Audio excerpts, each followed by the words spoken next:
नमस्कार. जय महाराष्ट्र. तर आपला आजचा जो व्हिडिओ आहे, तो आहे आपल्या लाडकी बहीण योजनेच्या अंतर्गत आपल्या बऱ्याच महिलांची ई-के-वाय-सी जी आहे, ती चुकलेली आहे. आमच्या बऱ्याच महिलांनी ई-के-वाय-सी केलेली नाही. आता या संदर्भात आपण ऑलरेडी सरकारपर्यंत जी आहे, ती माहिती पोहोचवलेली आहे. आपण सरकारला टॅग करून व्हिडिओ पण शेअर केले. त्याच्यामध्ये एक गुड न्यूज अशी आलेली आहे. बघा, हे मी जे सांगणार आहे, हे पहिलं एक तुम्हाला क्लिअर करते, की ही जी माहिती आहे ना, ही अधिकृत सरकारकडून अजून आली नाही. पण हे माझ्या माहितीमध्ये आत्ता या संदर्भात मला आत्ता माहिती मिळालेली आहे. म्हणजे माहितीच्या आधारावर मी तुम्हाला हे सांगत आहे, की आता असं समजलेलं आहे, की आपले महिला व बाल कल्याण विभाग आहे, म्हणजे जे काही महिला व बाल कल्याण विभागाचे अधिकारी आहेत ना, ते सध्या आता जे आहेत ते या योजनेच्या अंतर्गत किंवा वेगळ्या वेगळ्या योजनेच्या अंतर्गत त्यांच्यावर खूप लोड येत आहे कामाचा. अधिकारी कमी पडत आहेत. त्या निमित्ताने ते आता संपावर जाणार आहेत, म्हणजेच आंदोलन पण करणार आहेत, असा त्यांचा निर्णय झालेला आहे. ही बातमी मला कालच समजलेली आहे.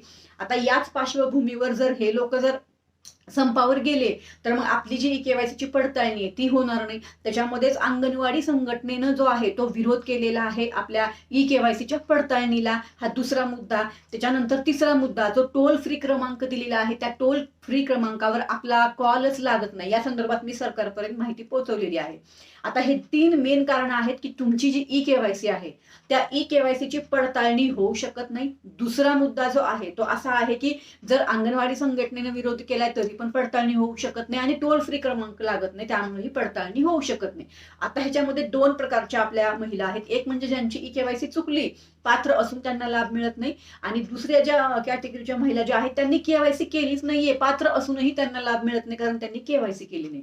आता या संबंधी या विषयामध्ये माहिती अशी मिळालेली आहे आपल्याला, की आपली जे आता जे काही आचारसंहिता चालू आहे, पंचायत समितीच्या, जिल्हा परिषदेच्या ज्या काही आता निवडणुका आहेत, त्या निवडणुका संदर्भामध्ये आचारसंहिता चालू आहे, बरोबर.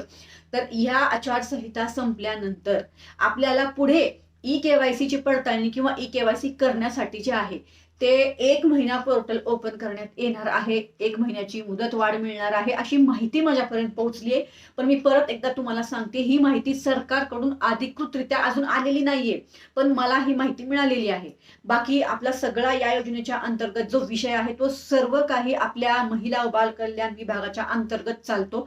त्यामुळे एकदा महिला व बाल कल्याण विभागाच्या अंतर्गत माहिती येऊ द्या, म्हणजे आपल्याला क्लिअर विषय आहे, की 1 महिना आपल्याला जे आहे ते पडताळणीची मुदत मिळेल, अशी माहिती माझ्यापर्यंत आलेली आहे. फक्त ह्याच्यामध्ये मी काय सांगितलं, ही माहिती मला मिळालेली आहे, पण अजून अधिकृतरित्या सरकारकडून माहिती आली नाही. पण मला असं वाटतंय, की आपण जेवढे प्रयत्न करत आहोत, की ई-के-वाय-सीची पडताळणी करण्यासाठी पोर्टलच आपल्याला उपलब्ध करून द्यावं, तर मला असं वाटतंय सरकार नक्कीच आपल्या या बोलण्याची दखल घेईल आणि आमच्या लाभार्थी महिलांना, जेवढ्याही पात्र आहेत, त्यांना जे आहे ते पोर्टलवर संधी उपलब्ध करून देईल. कारण बाहेरचे जेवढेही आता आपले सोर्सेस होते ई-के-वाय-सीचे, जसं महिला व बाल कल्याण विभाग, अंगणवाडी ताई किंवा टोल फ्री क्रमांक, ते आपल्यासाठी त्या ऑप्शनचा आपल्याला कुठेच उपयोग होत नाही. आता सगळे या लोकांनी पण, म्हणजे आता महिला व बाल कल्याण विभागाने सुद्धा निर्णय घेतलाय जो संपावर जाण्याचा, बरोबर. आणि त्यानंतर अंगणवाडी संघटनेने पण तोच विचार केलेला आहे. त्यामुळं मला असं वाटतंय, ह्याच्यामध्ये आपल्याला नक्कीच पोर्टल ओपन करून देण्यात येईल. फक्त ह्याच्यामध्ये जे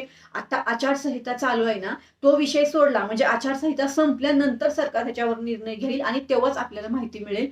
आतापर्यंत ही माहिती आपल्याला मिळाली आहे. फक्त एकदा अधिकृत ह्याच्यावर सरकारकडून, महिला व बाल कल्याण विभागाकडून माहिती यावी बस, आणि आपल्याला पोर्टल ओपन करून देण्यात यावं. ठीक आहे, आपल्याला 1 महिना दिलं तरी चालणार आहे, पुष्कळ आहे 1 महिना. पण एक नक्की सांगणार आहे, अगोदरच सांगणार आहे, बघा अजून निर्णय तर आला नाही, पण समजा आपल्याला पोर्टल ओपन करून दिलंच सरकारने, समजा सरकारला वाटलं की द्यावं ओपन करून, आणि जर दिलंच, तर मी परत सांगते, सर्व माहिती घेतल्याशिवाय जोपर्यंत आपले व्हिडिओ येणार नाही तोपर्यंत कोणी के-वाय-सी करू नका. माझी तर सगळे पहिल्याच दिवशी तुम्हाला माझा व्हिडिओ मिळेल, तिथं काही काळजी करू नका की तुम्हाला व्हिडिओ नाही येणार. पहिल्याच दिवशी मी तुम्हाला व्हिडिओ शेअर करेल. यावेळेस कुठेही गफलत करू नका, कुठेही चूक करू नका. जर आपल्याला पोर्टल ओपन करून देण्यात आलं तर एकदम सुरक्षितरित्या, व्यवस्थित आणि 10 वेळा विचार करून, 10 वेळा ते प्रश्न वाचून, 10 वेळा सगळे हे करून मग ई-के-वाय-सी करा. घाई गडबडीमध्ये करायची म्हणून करू नका. एक लक्षात ठेवा, तोपर्यंत आपल्या या व्हिडिओला सर्व महिलांपर्यंत शेअर करा, जेणेकरून ज्या महिलांची केवायसी झाली नाही, ज्या महिला पात्र असून लाभ मिळत नाही, ज्यांची केवायसी चुकली, त्यांना आपला हा व्हिडिओ जाईल आणि त्या तयार राहतील ई केवायसी साठी. जसं पोर्टलवर आपल्याला ऑप्शन देण्यात येईल त्यावेळेस मी लगेच तुम्हाला सांगते की कशा पद्धतीने ई केवायसी करायची आहे. पण यावेळेस कुठेही चूक करू नका. ही माहिती तुम्हाला मी अगोदरच क्लिअर केली, कारण माझ्यापर्यंत अशी माहिती आली आहे म्हणून.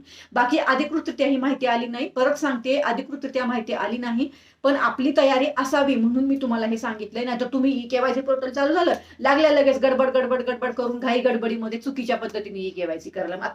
मागच्या वेळेस तुम्ही असंच केलंय, यावेळेस कुठेही चूक करू नका. अगोदरच सांगितलंय, 1 महिना अगोदर व्हिडिओ शेअर केलाय, तोपर्यंत व्हिडिओ सेव्ह करून ठेवा आणि सगळ्यांना व्हिडिओ आपला शेअर जरूर करा. बरोबर. मला काल एक माहिती होती, महत्वपूर्ण माहिती, आणि तुमच्या संदर्भामध्ये आपल्या जेवढ्याही मागण्या आपण सरकारला केल्या त्या सगळ्या मागण्यांवर सरकारने आपल्याला जे आहे ते आपली दखल घेऊन आपल्याला योग्य ते जे आहे ते मदत केलेली आहे. तर मी कालही व्हिडिओ शेअर केलाय, मी आजही ट्विटरला एक व्हिडिओ शेअर करत आहे, आपल्या लाडक्या दोन्ही भावांना म्हणजे शिंदे साहेबांनाही टॅग करून आणि फडणवीस साहेबांना टॅग करून. बरोबर. तर बघू, मला असं वाटतं ही माहिती जी आलेली आहे, जरीही अधिकृतरित्या सरकारकडनं आली नसली तरी पण मला असं वाटतं की आता पोर्टलवर ऑप्शन करून सुरू करून देण्यात येईल. बाकी अधिक माहिती जेव्हा येईल तुम्हाला सांगणार आहे. मला असं वाटतं तुम्हाला ही माहिती समजली असेल, तुम्हाला आनंद झाला असेल की आपल्याला पोर्टल आता जास्तीत जास्त महिलांनी कमेंट करा आणि जास्तीत जास्त महिलांपर्यंत आपल्या या व्हिडिओला शेअर करा. ही बातमी सगळ्यांना समजू द्या. चला तर मग परत भेटू. धन्यवाद. जय हिंद, जय महाराष्ट्र. लाईक जरूर करा. एक लाईक करायला पैसे लागत नाहीत. बरोबर. चला तर मग भेटू परत.